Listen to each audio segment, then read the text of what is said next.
এখানে এই দুটি লোক যখনই তরমুজ খেতে তরমুজ চুরি করতে আসে তখনই পুতুলা থেকে একটা সিসিটিভি ক্যামেরা বের হয়ে আসে। এই মালিক এবার তো তরমুজ অনেক ভালো হয়েছে, শুধু একটু চোরের হাত থেকে বাঁচতে পারলেই হলো। গতবার কিন্তু অনেক লোকসান হয়ে গিয়েছিল।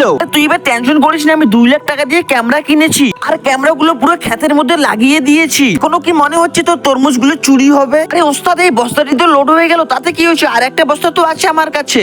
চাচা 2 লাখ টাকা দিয়ে ক্যামেরা কিনেছি আর 3 লাখ টাকা দিয়ে এই জিনিসটা কিনেছি। এইটা দিয়ে খেতে কি হচ্ছে সব ধরা পড়বে। এই দেখো চাচা, আরে চাচা কোন হারামখোর জানি আমাদের খেতে ঢুকে গেছে, চল তাড়াতাড়ি করে এই হারামখোর দেশকে শায়েস্তা করতে হবে। ওস্তাদ এখানে তো সব ছোট তরমুজ, চলো আমরা গিয়ে ওইদিকে দেখি। কথাটি বলে লোক দুটো ওখান থেকে চলে যায়। আরে মালিক এখানে তো কেউই নেই, আমার তো মনে হচ্ছে আপনার ওই মেশিনে ডিস্টার্ব রয়েছে। আরে পাগল তুই দেখতেছিস না ডোগাগুলো নিচে পড়ে রয়েছে? আরে দাঁড়াও আমি অন্য ক্যামেরা চেক করছি। এরপর কি হয়েছিল দেখলে আপনারাও অবাক হয়ে যাবেন, কিন্তু তার আগে ভিডিওটাকে লাইক করে দিয়ে চ্যানেলটিকে অবশ্যই সাবস্ক্রাইব করে রাখবে।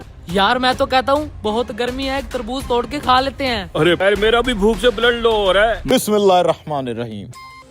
चूसे चौधरी मलक खेत के मालिक।